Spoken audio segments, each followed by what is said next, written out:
안녕하십니까. 항상 정확하고 바른 뉴스만을 전달하는 KUMC-TV 뉴스입니다. 중국 우한 바이러스 연구소에서 치명적인 신종 바이러스를 연구 중인 것으로 파악됐다고 에포크 타임스가 보도에 충격을 주고 있습니다. 이승주 기자입니다. 우한 바이러스 연구소는 중공 바이러스 코로나19의 발원지라는 의혹과 함께 줄곧 논란의 중심이 된 곳입니다. 이곳에서 에비너 호수 바이러스 EBIV를 연구 중이며 이 바이러스는 중공 바이러스보다 더 치명적일 수 있다고 알려졌습니다. 지난달 국제학술지 미생물학 프론티어에 영문 연구 논문이 게재되었습니다. 우한 연구소는 에비너 호수 바이러스병의 발생 및 면역 반응이라는 제목으로 연구 결과를 발표했습니다. 에비너 호수 바이러스는 주로 모기나 진드기를 통해 전염된다고 합니다. 이 바이러스가 처음 발견된 중국 신장의 에비너 호수 이름을 따서 명명됐습니다. 에비너 호수 바이러스가 발견된 후 이를 대상으로 연구가 진행된 것은 이번이 처음입니다. 우한 바이러스 연구소는 이 연구를 위해 중국의 두 기관과 협력했다고 밝혀졌습니다. 그중 한 곳은 신장 질병통제예방센터입니다. 신장은 전 세계적으로 중국의 인권 탄압을 하고 있는 위구르족이 거주하는 곳입니다. 우한 바이러스 연구소는 이 바이러스가 어떻게 작용하는지를 중점적으로 다뤘습니다. 과학자들은 실험용 쥐가 바이러스에 쉽게 감염되고 미량의 바이러스도 치명적이라는 것을 발견했다고 보도했습니다. 바이러스는 감염 후 생쥐의 중추 신경계, 혈액, 간, 비장 등을 공격했으며 체중 감소, 경미한 뇌부종 등의 증세를 나타냈습니다. 생쥐는 감염된 지 5에서 9일 만에 죽었습니다. 이번 연구를 두고 중국 네티즌들 사이에서 열띤 토론이 벌어지고 있습니다. 우한의 한 네티즌은 너무 섬뜩한 보고서라며 제발 우한 연구소가 이사하기를 바란다고 했습니다. 다른 네티즌은 모든 나라가 어서 백신을 개발해야겠다고 말했다고 에포크 타임스는 전했습니다. 다음 뉴스입니다. 그렉 에벗 텍사스 주지사가 주 전체에 걸친 마스크 착용을 종료하고 모든 기업이 완전히 재개할 수 있도록 행정명령을 발표했습니다. 김보미 기자입니다. 이날 그렉 에벗 주지사는 백신과 항체 치료제의 의학적인 발전으로 텍사스는 이제 바이러스로부터 텍사스를 보호할 수 있는 도구를 갖게 되었습니다.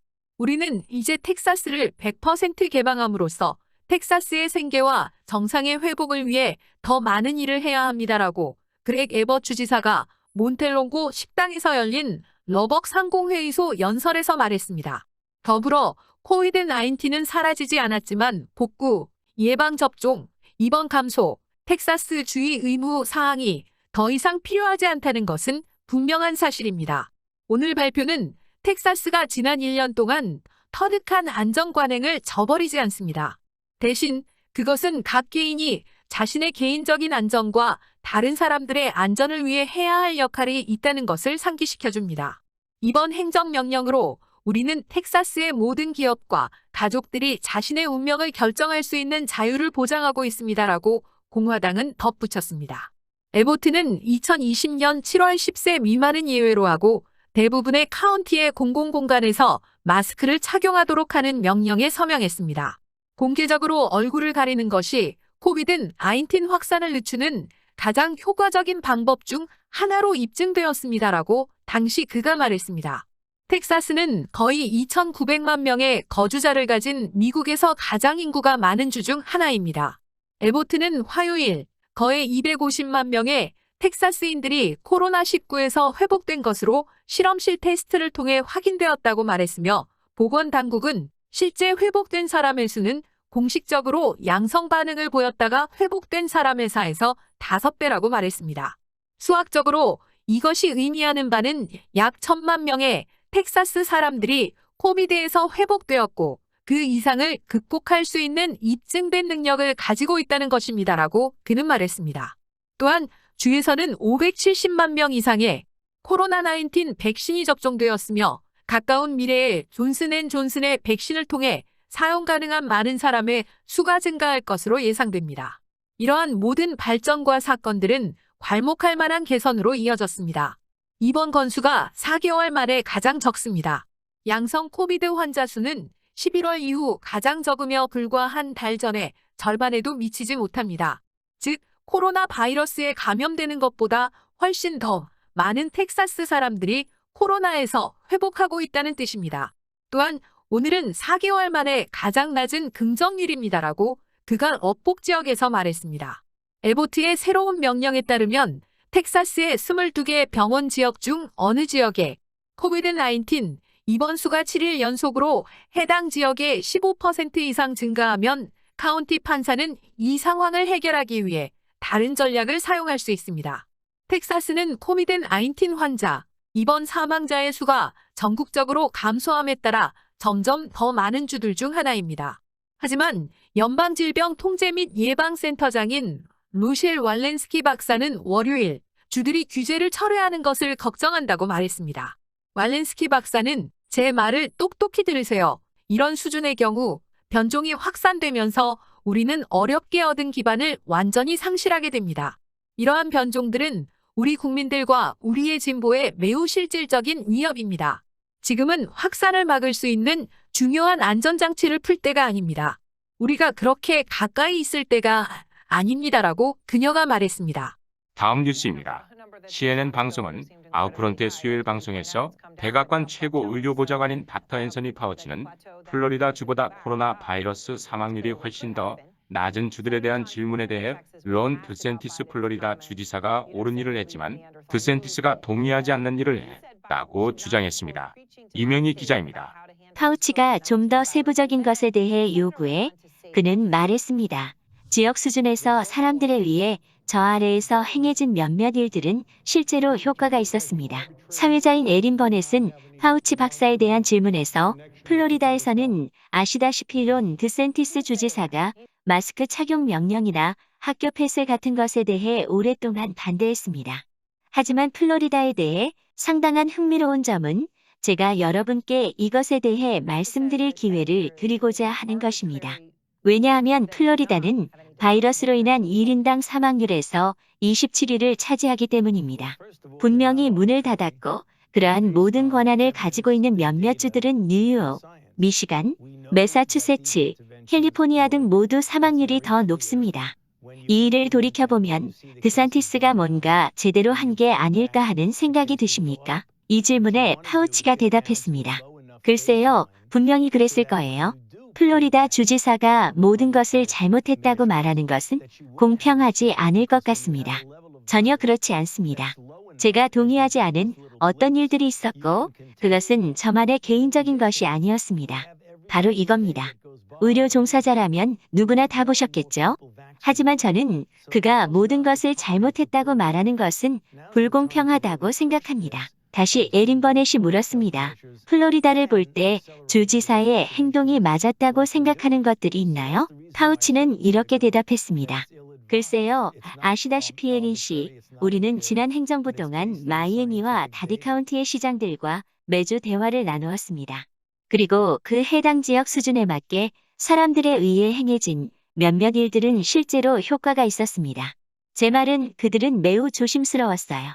그들은 정말 열심히 노력했습니다라고 보도했습니다. 다음 뉴스입니다. 미국 최대 보수진영 연례 행사인 보수정치행동회 20회에서 첫 연설자로 강단에 오른 플로리다 주지사가 폐쇄 일변도를 벗어난 코로나19 대응의 장점과 성과를 강조했습니다. 이승주 기자가 보도합니다. 공화당 소속인 론 드산티스 플로리다 주지사는 지난달 26일부터 사흘 일정으로 플로리다 올랜도에서 열리는 올해 10회 첫 연설에서 플로리다가 옳았다고 밝히며 지금까지 경제활동을 폐쇄한 주는 잘못 알고 있다고 말했습니다.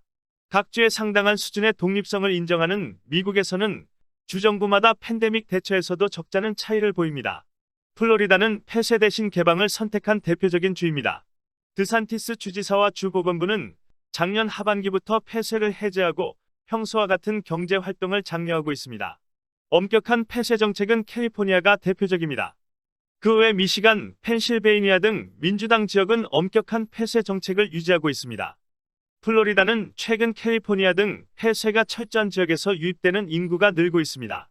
개방 정책을 유지하고 있는 드산티스 주지사는 주류 언론과 민주당 소속 관료들로부터 주민들을 죽음으로 몰고 가고 있다는 엄청난 비판을 받고 있으나 두 지역의 발병률은 별 차이가 없습니다.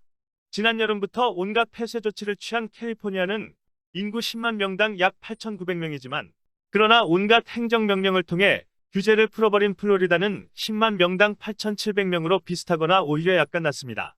하지만 두 지역의 주민들이 감당하고 있는 경제적 부담을 비교한다면 비교 자체가 성립하기 어려울 정도로 차이가 큽니다. 캘리포니아의 학생들은 1년 이상 등교하지 못하고 있으며 소상공인 중심으로 생계난이 심각합니다. 민주당 소속인 개빈 유섬 캘리포니아 주지사는 지역 상공인 단체와 학부모 등으로부터 각종 소송과 퇴임 압박을 받고 있습니다.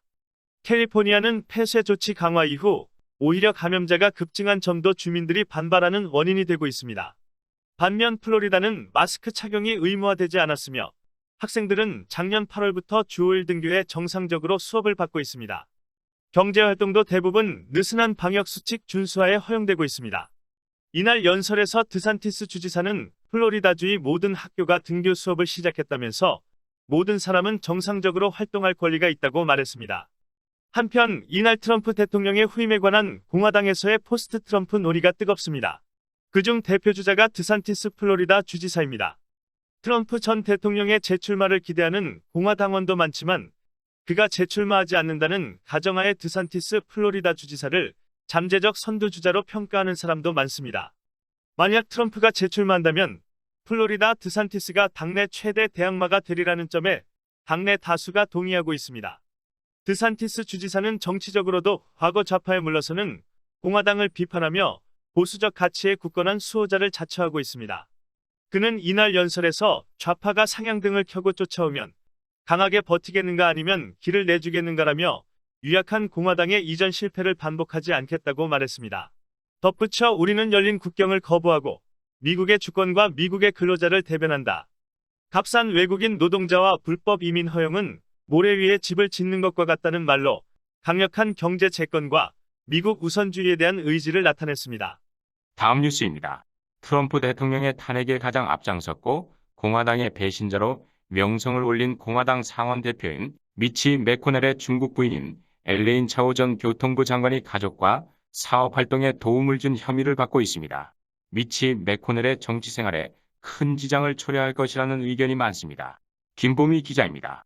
국무부 감사관은 엘레인 차오 전 교통부 장관이 자신의 직원과 사무실을 이용해 가족과 사업 활동에 도움을 준 혐의를 받고 있는 사례를 반복적으로 인용하는 보고서를 수요일 공개하고 교통부 직원들이 윤리에 대한 우려를 제기했다고 밝혔습니다. 엘레인 차오가 가족 운송회사와 그녀의 아버지와 관련된 문제를 돕기 위해 연방정부에 시간과 자원을 쓰도록 지시한 것으로 알려진 일련의 사례들에 대해 감사관의 조사는 자세히 설명했습니다. 미치햄 국무부 차관은 화요일 하원 의원들에게 보낸 서한에서 직위 오용 가능성에 대한 공식적인 조사가 정당화됐다며 수사 내용과 위법 행위에 대한 조사 결과를 상세히 담은 44페이지 분량의 보고서를 첨부했습니다라고 말했습니다. 보고서는 차 씨가 2017년 예정된 중국 여행을 위해 직원들을 동원해 대대적인 준비를 해왔는데 윤리 문제가 제기돼 출국 직전 취소됐다고 지적했습니다. 중국 최대 국비 조선소 중 하나인 2019년 현재 차오 일가 기업 포워더 그룹이 대량의 주문을 담당했으며 중국 국영 철강업체와 장기 차관을 확보했다고 브릿바르트 뉴스가 밝혔습니다. 포리스트의 선박들은 철광석과 석탄과 같은 대량 화물을 싣고 중국으로 운송하는 데 주력하고 있습니다. 조사 결과 이번 여행에는 가족으로부터 재정 지원을 받은 중국 내 장소에 들르는 것, 또한 그녀의 아버지와 누이 동생은 물론 교통부 직원들도 참석할 예정이었던 중국 내 최고 지도자들과의 면담도 포함될 예정이었다는 점에 주목했습니다. 수사관들은 또한 차오 씨가 아버지의 위키백과 페이지 편집, 중국어 전기를 홍보하는 등 아버지를 위해 집안일을 도와달라고 반복적으로 요청했고 교통부 장관실에서 2명의 직원들에게 아버지의 책 한 권을 미국의 유명 CEO에게 보내도록 지시했다는 것도 적발했습니다. 회사라는 제목으로 책을 위해 서문을 쓸 것인지 묻는 내용이었습니다. 분명히 엘레인 차오의 사무실 직원들은 2017년 국토안보부의 차오 가족재단에서 장학금을 받은 미국 유학생 취업허가 신청 현황을 확인하기 위해 배치됐습니다. 보고서에 따르면 이 학생은 제임스 차오의 경험을 중국 밀레니얼 세대와 공유하기 위해 가족해온 회사 뉴욕 본사에서 일레인 차오의 아버지 제임스 차오를 인터뷰했습니다. 교통부 직원들은 2017년 10월 제임스 차오의 중국행을 위해 국무부를 통해 차오의 여동생 안젤라 차오가 아버지를 이어받은 6인 대표단의 차량 2대를 배정해달라고 요청하는 등 세부 일정을 조율하는 업무를 맡겼습니다. 가족 운송회사의 안젤라 차오의 남편이자 벤처 투자가인 짐 브레이어입니다. 뉴욕타임스는 엘레인 차오의 중국 여행을 뉴스기관들이 일레인 차오의 대표단 구성에 대해 궁금해하자 갑자기 취소됐다고 전했습니다. 브릿바트 뉴스는 2019년 차오와 남편 미치 맥코넬이 차오 가족 사업에 직접적인 수혜를 입었다고 보도했습니다. 브릿바트 뉴스의 선임 기고자 피터 슈바이저가 그의 저서 시크릿 엠파이어에서 언급할 때 차오의 아버지인 미치 맥코넬의 장인은 워싱턴 권력 부부에게 2008년에 500만 달러에서 2,500만 달러 사이에 선물을 주었다고 폭로했습니다. 뉴욕 포스트에 따르면 선물은 이 커플의 순자산에 큰 영향을 미쳤습니다. 2004년 미치 맥코넬 현 상원 원내대표와 그의 부인 일레인 차오 전 미국 교통부 장관은 평균 순자산이 310만 달러였습니다. 10년 후 그 수는 약 920만 달러에서 3,650만 달러로 증가했습니다. 뉴욕 매거진이 지적한 바와 같이 많은 비디오에서 제임스 차오는 딸의 정부 업무와 연락책들에 대해 자랑하고 있습니다. 한 비디오에서 그는 에어포스 원에서 트럼프와 대화하는 것을 묘사했습니다. 대통령은 저와 몇 분 동안 같이 있었어요라고 그녀는 말했습니다. 업무에 대해 얘기하고 있었어요라고 자랑하는 영상도 공개되었습니다. 이상 KUMC TV 뉴스를 마칩니다. 지금까지 시청해주신 여러분 감사합니다. 구독과 좋아요를 눌러주시면 저희들의 방송에 큰 도움이 됩니다. 안녕히 계십시오.